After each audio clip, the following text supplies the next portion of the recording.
but it don't matter. Right, I think it's working.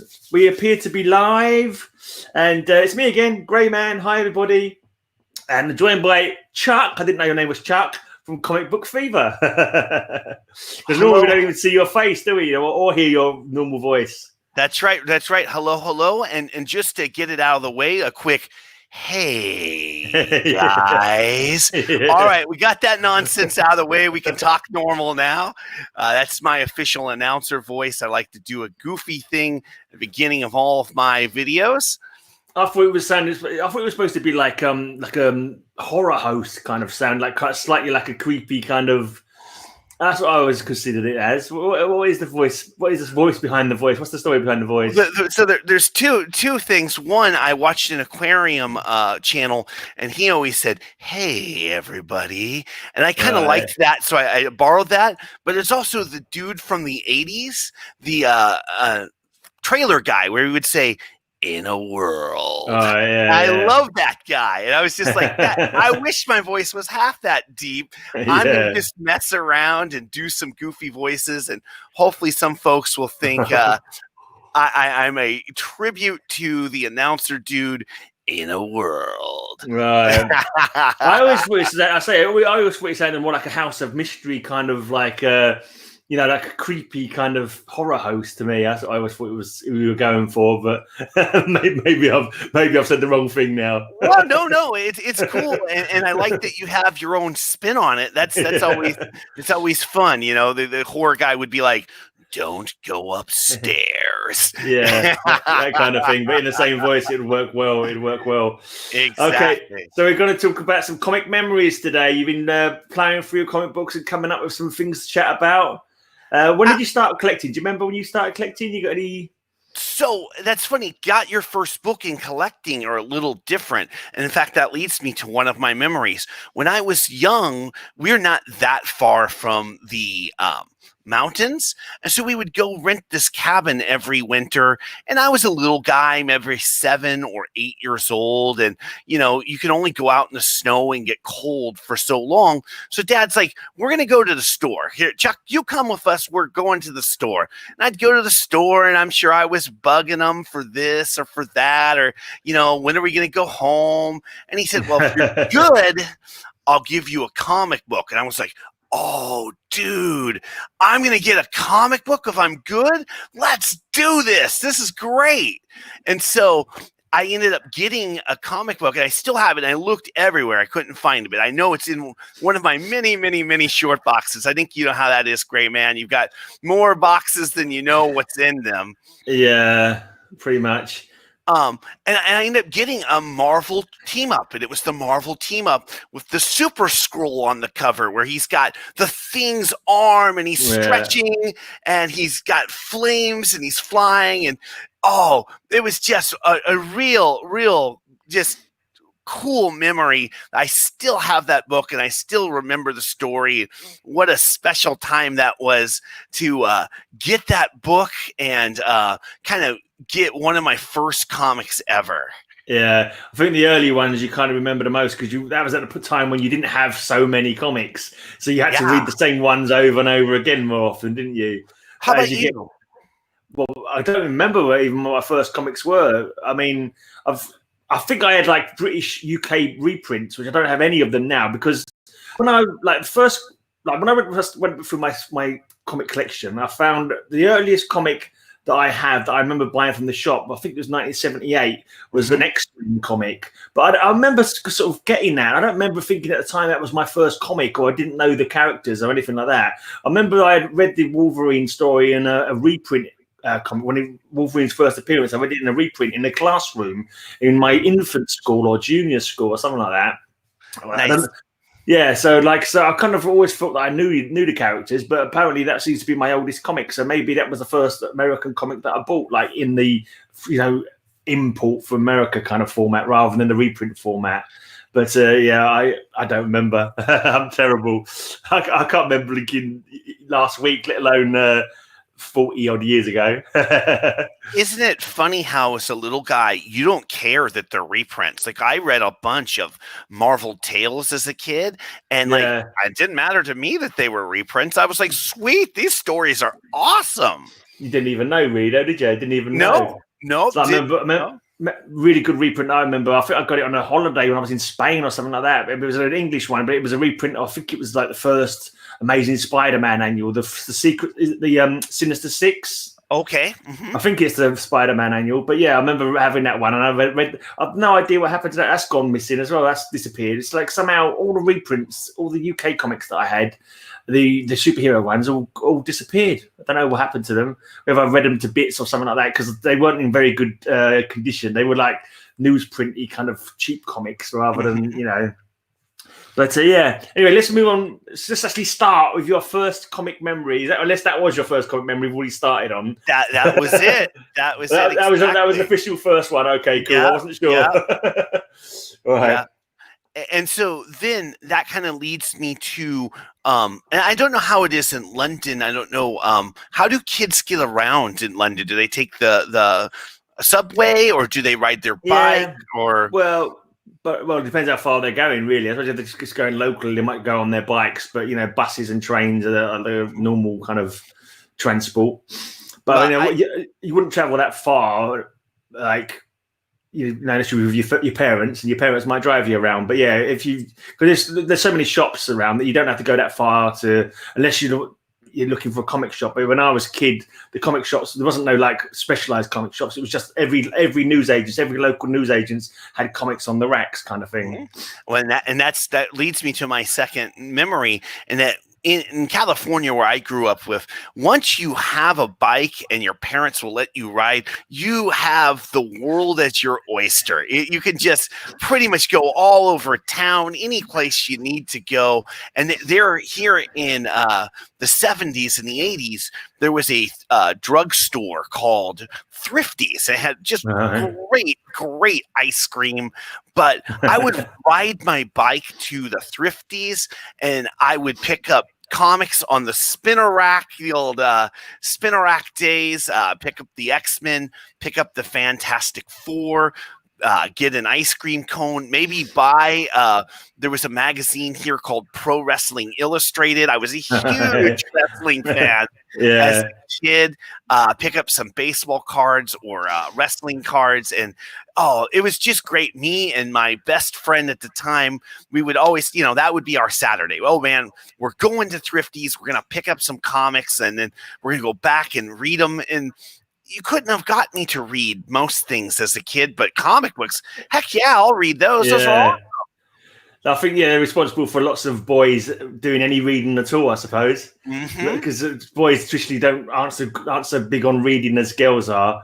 But yeah, if there's so, and I think I also talking about it, like, to me, that I remember liking wrestling as well, and it was like comic books because they're so close, like they sort of run parallel to each other. You got the good guys, the bad guys, larger than life characters. Even some of the dialogue is kind of like the megalomaniacal kind of villain dialogue of the Hills. Yeah. You can just picture it. Crusher Creel, like for example, the Zorby Man. He could easily have been a wrestler. Oh yeah, big time. Well, and a couple of them, like Spider-Man, was a wrestler, right? That was true. Yeah, one of his things, and I think the Thing did a little wrestling as well. Yeah, Unlimited Fighting Championships or whatever it was called. No, just some Unlimited Wrestling class or something like that. Yeah, he did that. Exactly. Yeah.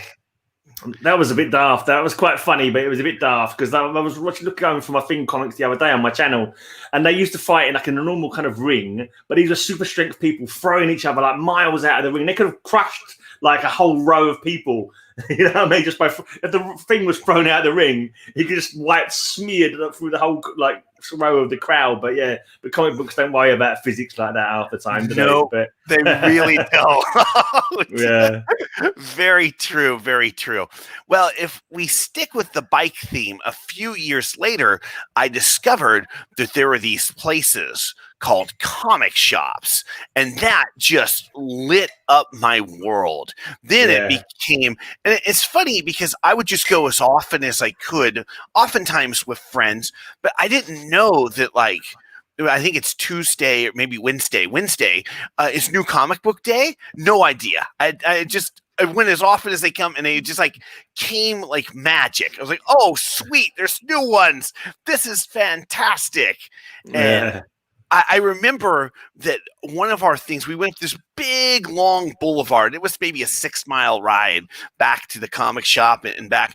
And this big, long boulevard. In one of our games we would play, we would try and beat a bus because the bus would have to make all these stops. So they would pull ahead. They would be a quarter mile ahead, and then they'd stop, and they'd stop, and they'd stop. And we'd catch them, and we'd pass them, and then they would go, and there wouldn't be a couple stops. And then we'd get blown away, and then they'd stop again. And that ride was just such a thrill. And once I made it to the comic shop, there was hundreds of titles, and this was during the big indie rush. I still kick myself. They had on the shelf Teenage Mutant Ninja Turtles #1 third print, and I was like, third print? I don't want third print. That's I want the first print. Oh, I would kill for a third print now. Yeah. It's like, I didn't even. Yeah. Well, that sounds like your equivalent of the Superman Flash race, you versus the bus. Yes, exactly. It's like if they were both super slow. Was it safe? This is another question. Thinking back to my childhood, was it safe for you to leave your bikes lying around? Did you have to chain them up? Oh, you would have to chain them up. Oh, yeah, it was the same here. Yeah, you'd go missing rather quickly otherwise. Yeah, I did have one taken from school of all places where I chained it up, but periodically the bike thieves would just bring their bolt cutters and bike, and off they went. But oh well, where's the superheroes when you need them to stop the bicycle thieves? There should be like a dedicated superhero to take out bike thieves, I reckon. Exactly. and how about you, Gray Man? Do you remember your first comic shop?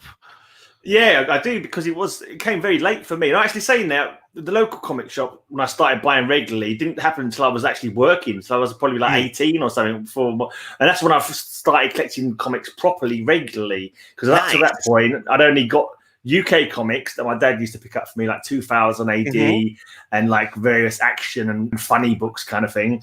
And the superhero ones that I've got, I'd normally when I go with my dad's, they'd give me a couple of quid or whatever, and I go to the comic shop or the news agents, pick up a few comics here and there. But I never had that many until this comic shop opened near where I was.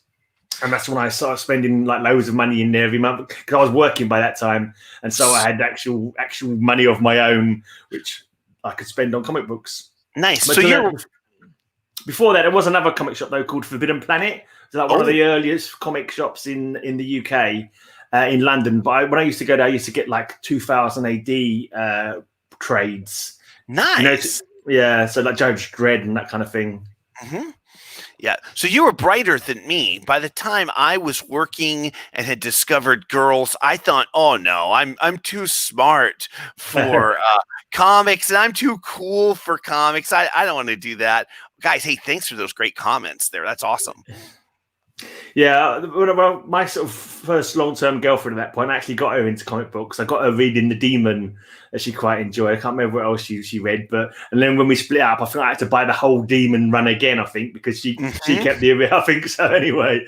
But yeah, so lucky I didn't get her into too many comic books. Otherwise I'd have bought more. But yeah, I had to buy the whole Demon run again. I remember that much. And so what was your local shop called? It was called Comics Unlimited, and it's still there. And it's funny how the memories of youth, you miss a lot of stuff. So, and as I went there as an adult, as a collector, I discovered, oh, these guys are kind of shady. I wonder if they were like that when I was a kid. That's not so cool. I was going to ask you, did that whole 1980s, 1990s black and white fad, did that make it to the UK, or was that just a US thing? Just black and white comic books? No, I never really saw many black and white comic books.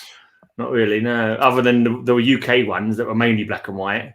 So pre-Dark Horse and pre-Image here in the U.S. with Teenage Mutant Ninja Turtle, there was a huge wave of those black and white books, and really focused on the art and the art style. And those books were quite pricey now, and I bet they're $1 a piece now. Yeah. I don't know, because my comic shop as well was a bit of it was kind of like, I think the people in there weren't really that much into comics. I'm not too sure, but they were kind of like they were a bit of a funny shop, and they didn't they never read comics in there. I don't think they never actually read them themselves. So I don't know. It was a bit.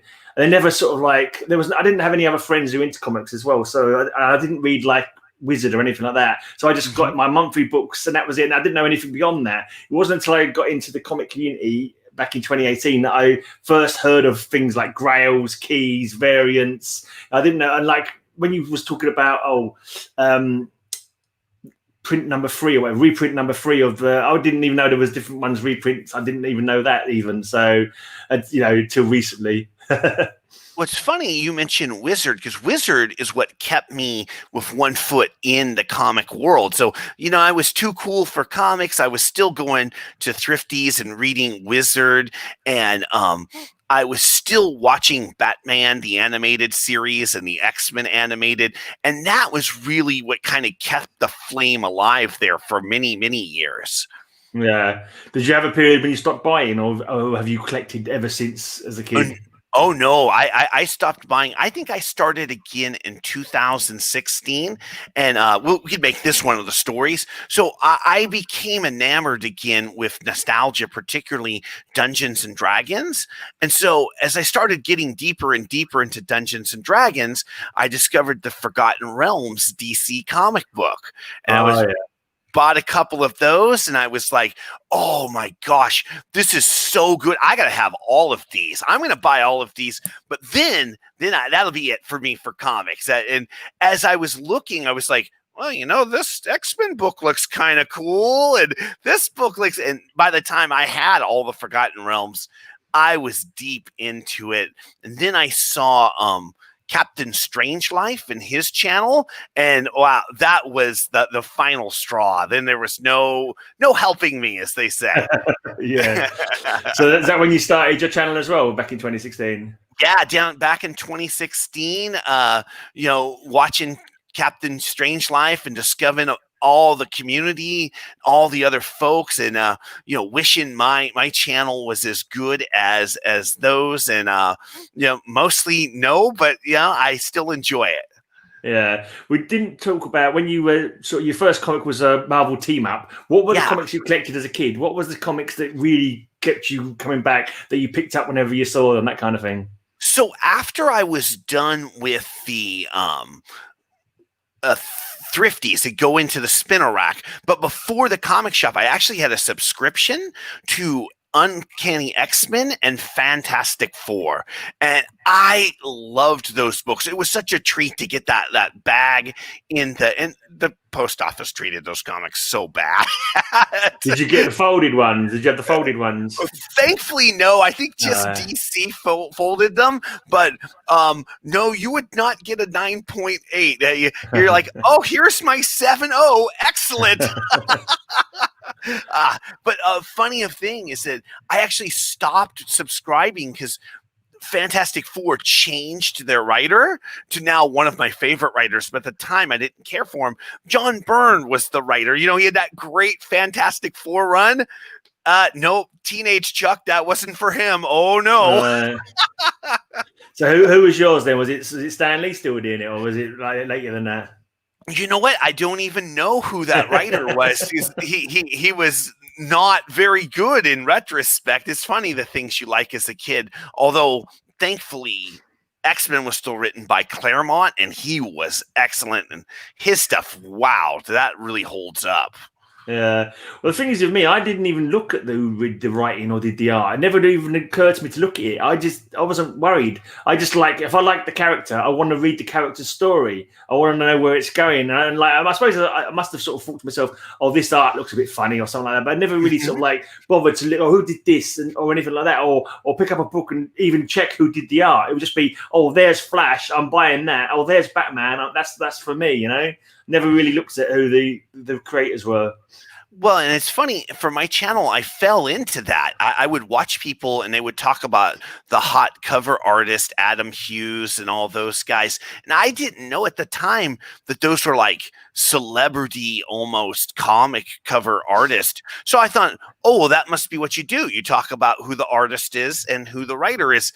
So I just started doing that. And, you know, I just kept doing it because I learned a bunch of them. But at the time, I didn't know, oh, well, no, these interior artists are no big deal. The cover dudes are the celebrities in the comic world. Yeah. I don't know. Yeah, I suppose I'm looking at it more now, but half the time I can't even recognise. But like for example, Neil Adams, very very popular. It annoys me that some of his comics are so expensive just because he did the cover, and it's just like, why? It's no big key. It's just that he did that cover. It's a very nice cover, fair enough. But it's like Jim Aparo, I think, is a lot better, just as good as Neil Adams. Yeah, he's great. Great covers, but for some reason he's not. And fingers crossed. Hopefully, he doesn't get sort of massively priced. You know what I mean? Keep him down, keep him low. Is all I'm saying. It's a bit of a weird thing, isn't it? How one artist, for some reason, that's really sought after. Another artist, not an awful lot different.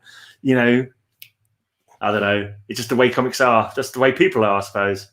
Does Neil come to conventions in the UK? I have no idea. I've only ever done one convention in my life. That was okay. never. I think we do have conventions. We've got one in London, but so I was like kind of in my own bubble when it comes to collecting. So I wouldn't sort of go to a comic convention on my own kind of thing. So yeah, I never really bothered with them. He might have done. No idea. So I met Neil twice, and the first time I heard him on that podcast, Fat Man on Batman by Kevin Smith, and he told all these great stories, and I was like, oh, you just absolutely changed my life there.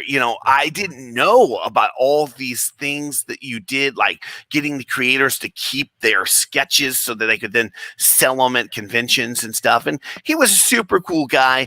And then the next time I met him, I think I caught Neil on a bad day because he was a little spicy. He was not willing to chat at all. He's one of those ones that you hear lots of people's stories, and sometimes I think he seems to be like 50-50. Half of them had a really good experience with him, half of them he's like, I suppose he's just a human being like anybody, and he has good days and bad days.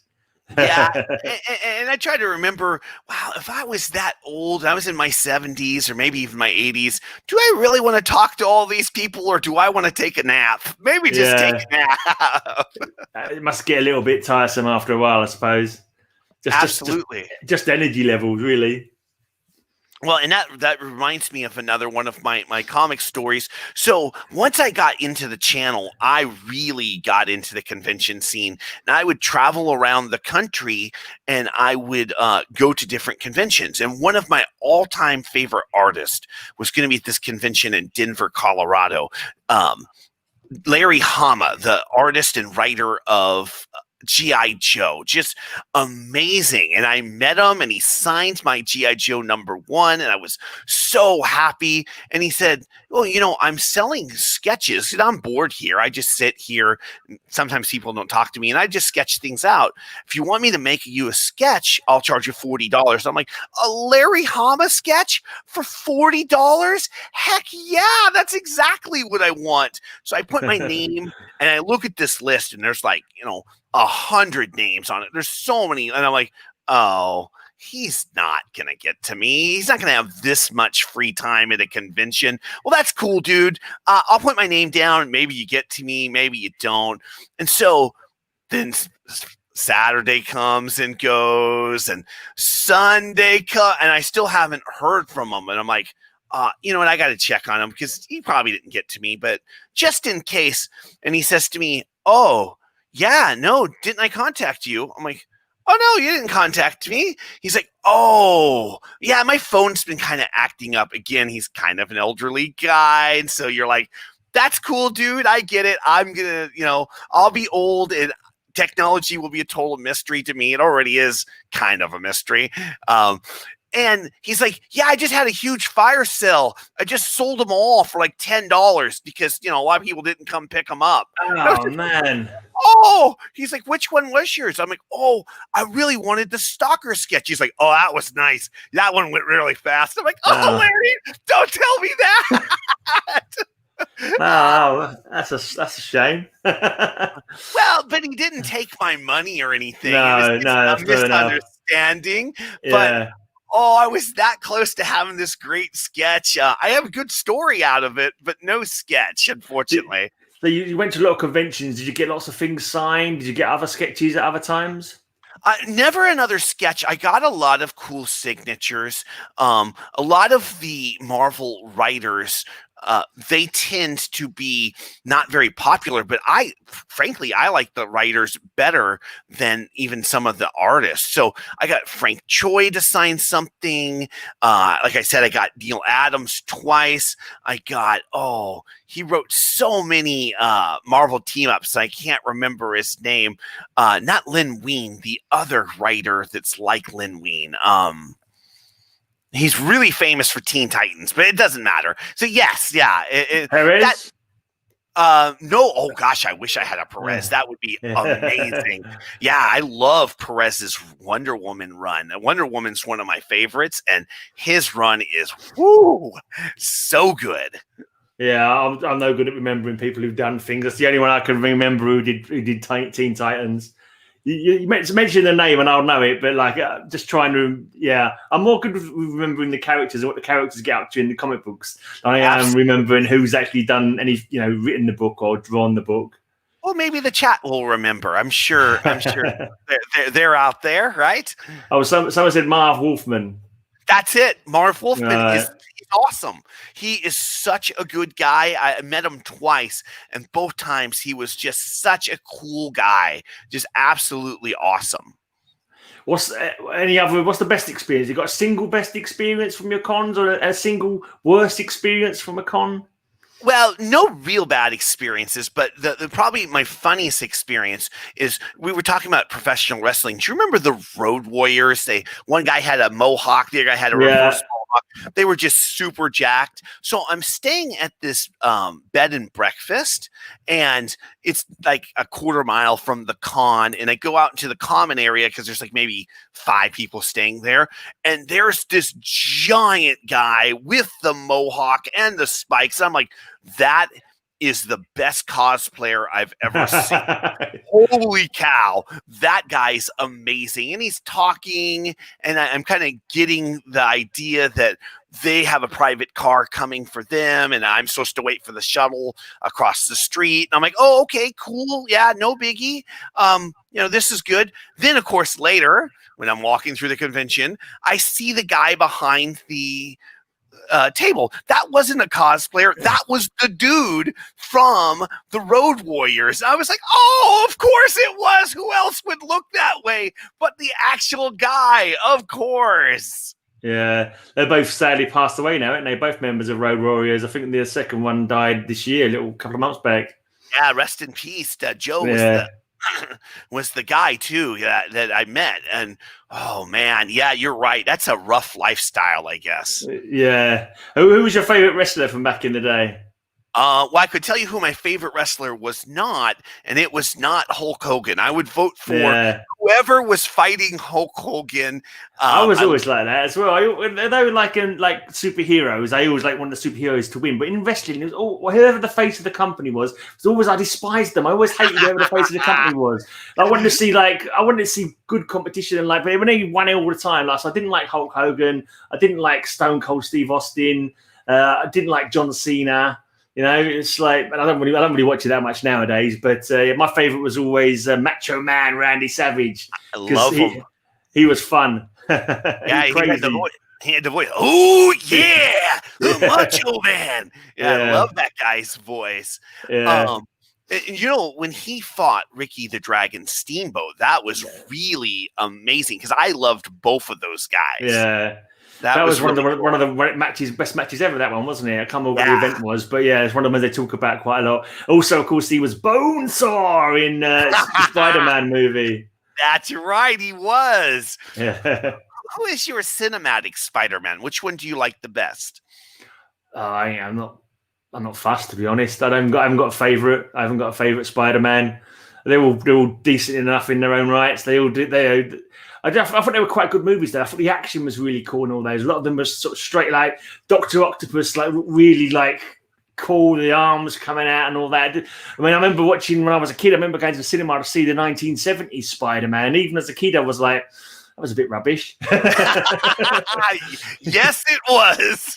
Yeah. Well, it's funny because I like them all. Oh, Mick Foley was great. Yeah, you're right. And Rocky Johnson, the old guy, the Rock's dad. The Rock's dad, yeah.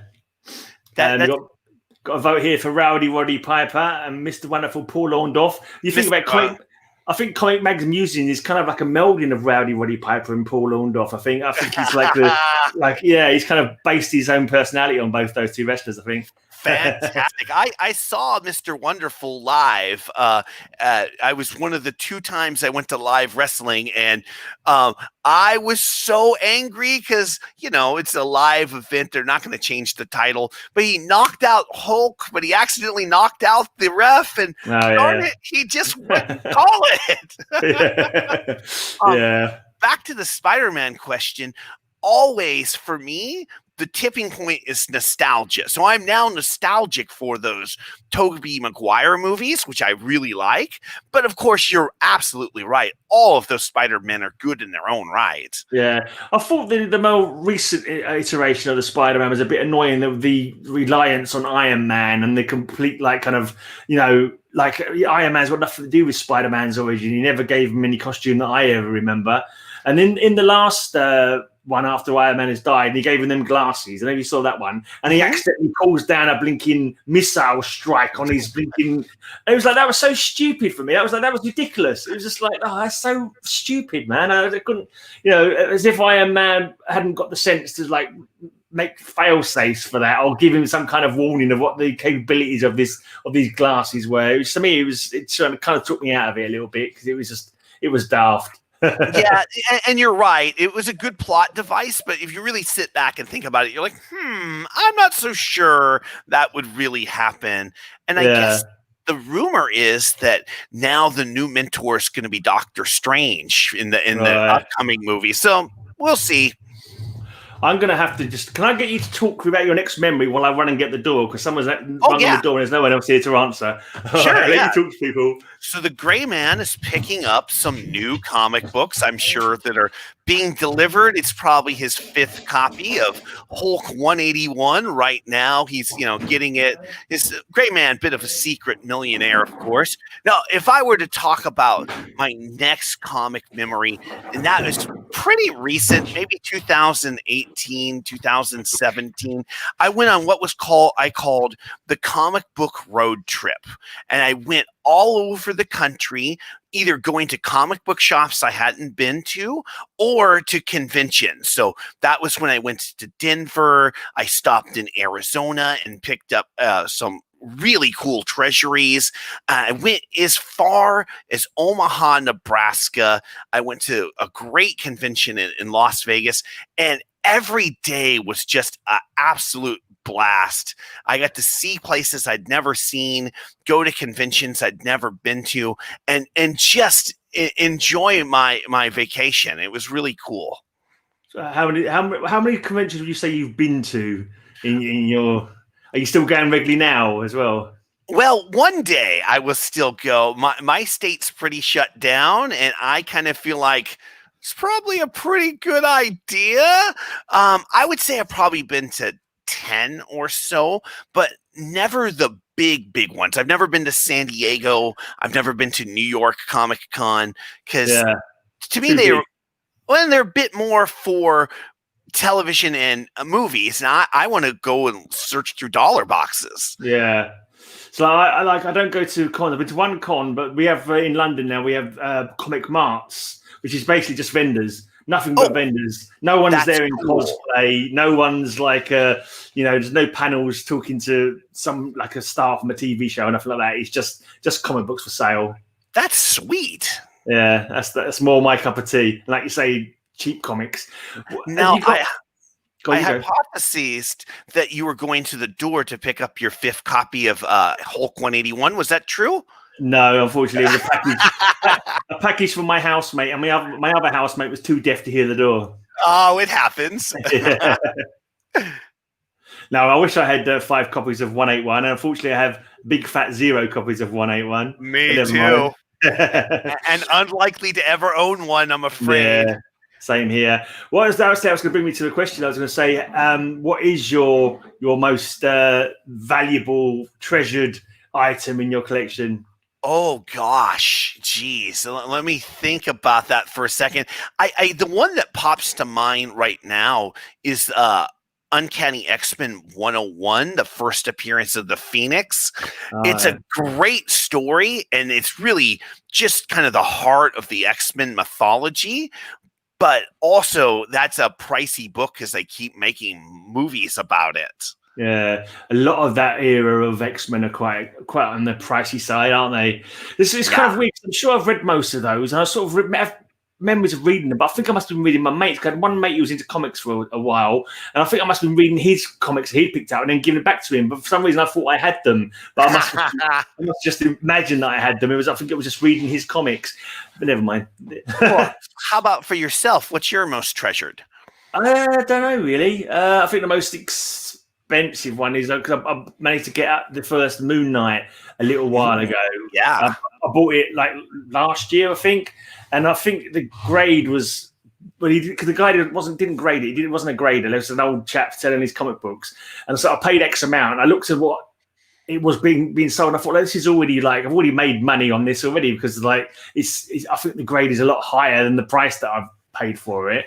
So nice. It's sitting in the drawer kind of thing in the box, and yeah. Well, that's a hot book right now, right? Yeah, it definitely is. Yes, I think it's probably like tripled in price or quadrupled in price by now. But thank you very much, Richard, for that. Most appreciated, mate. Oh yeah, dude, Richard, you're a stud, guy. Thanks, guy. I have got the first Harley too, which was complete luck because my comics. I was talking about my comic shop before. It was very kind of. I don't know. I don't want to bow mouth him. It was nice enough to me because I spent loads of money in there. But he didn't put my ASM 300 in my box, so I don't have an ASM 300 now. Yeah, but I did get the first Harley that he put in my box, even though I wasn't collecting it.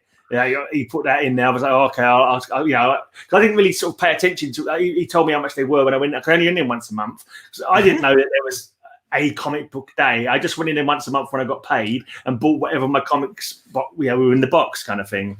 So yeah, occasionally he'd throw in one by accident that wasn't in my pull list. I think he just had extras and he wanted to get rid of them or something like that. I'm not too sure. But yeah, that kind of happened a few times. Right. Have you done all your 5 memories now? Because we weren't really counting them like I have done them previously. We just kind of free-flowed it, to be honest, haven't we? Probably. Those are certainly some of my better memories. So it feels like that's about 5. In the chat, has that been 5? Have you guys been keeping track? Yeah, I don't think it makes a difference too much. Anyone got any questions for chat before we say goodbye? My most treasured and most valuable comics are both Superman titles. Superman 47 is my most treasured. It was a birthday present from my wife. Action 252 is my most valuable. Is that the first Supergirl?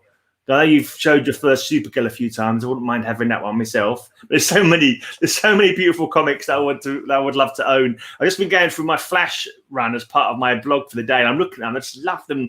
I'm like, oh, look at that! This is so beautiful. Nice. I'd love to fill out the rest of that Flash run, but yeah, those are expensive. But yeah, and there's only so much money, right? Do you suffer? I certainly do. From fear of missing out, I'll hear about a book and I'll be like, I kind of like that book, but I'm afraid if I don't get it, I'm gonna.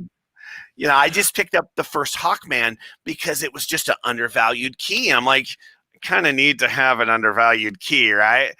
Well, is that the first Hawkman from the Silver Age Hawkman run? Yeah, here. I'll actually show a comic book. Hold on. Yeah. I managed to pick that up, but I thought that was quite expensive. I thought that was a pricey one. I've got that actually. I managed to get it, but it was like a low grade. You want to show it again because I put you on a big screen so you can show it off better. There we go, Kenny. Yeah, cool. It's number 4 of that one is the big one that's to get. It's the first Zatanna, isn't it? Yes, That's exactly. the big price one in that run. But yeah, I'm trying to fill out my Hawkman run and my Atom run. Too many.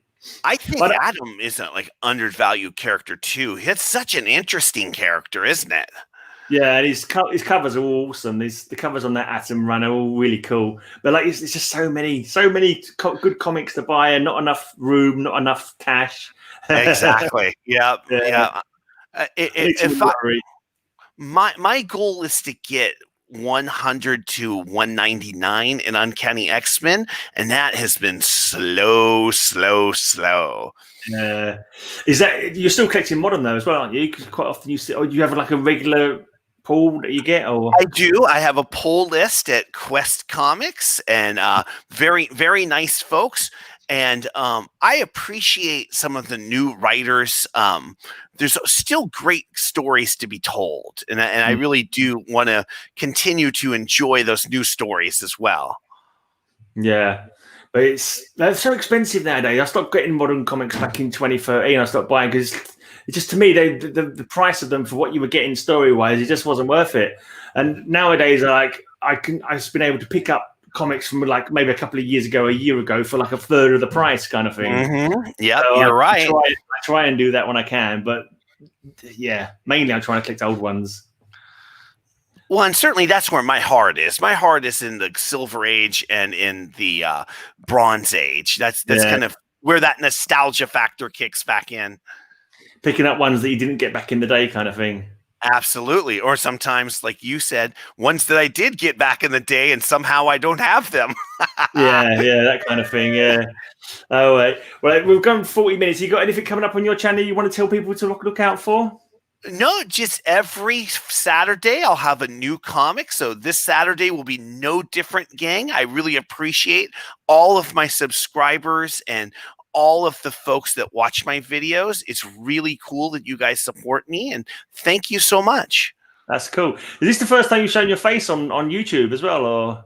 It is the first time. I was terrified, and I survived it. And thank you, Gray Man, for the opportunity, dude. No thank worries. you so much. Does this mean we're going to see your face more often from now on, or is it you going back into being behind the camera? I will always accept an invite from you, but no, I need my editing. Cool. Well, yeah. So if we've got cover slingers every Saturday. If you want to sign up to come cover slingers one week, then more than welcome to. We've got a vacancy on Saturday if you're free. Sure. Yeah. Why not? You free this Saturday? I can do it this Saturday. You shoot me a Instagram message and we'll work it out. It's 7 p.m. The theme this week, you got to get 5 covers where someone's being a jerk. Oh, okay. Being a jerk on the cover. So that's the theme for this week. All right, I'll message you on Instagram. Perfect, bud. Thank you so much. This was awesome. All right. Cheers for chatting. Talk to everyone soon. Thanks for tuning in. Don't forget, if you're not subbed to everybody, the link's down below for Comic Book Fever. Bye.